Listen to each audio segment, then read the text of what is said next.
More on David Cleland's bright idea a little later.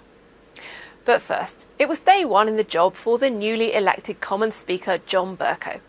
After a marathon session of voting on Monday, Mr Bercow was dragged to the chair after beating off 9 other rivals for the top job in the Commons.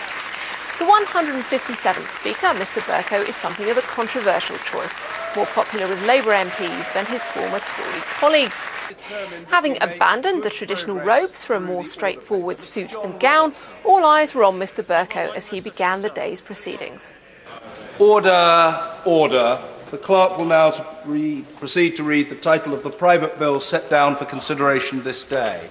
And after that slightly nervous start, it was down to business. Questions to the Secretary of State for Health.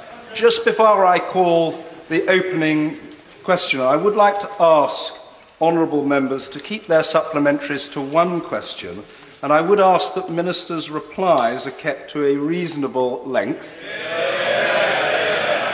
I am determined that we make good progress through the order paper. Mr John Robertson. Number one, Mr Speaker.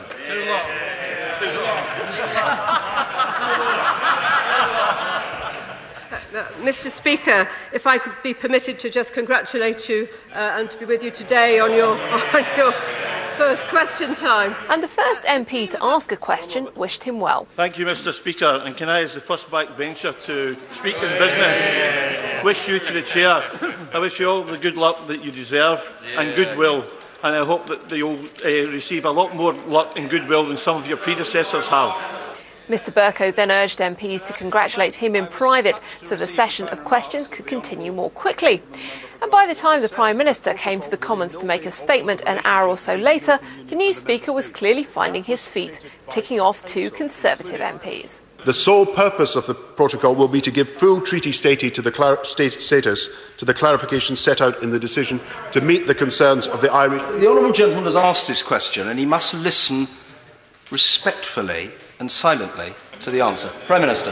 Mr Speaker, I will simply ask him to read the decisions of the European Council.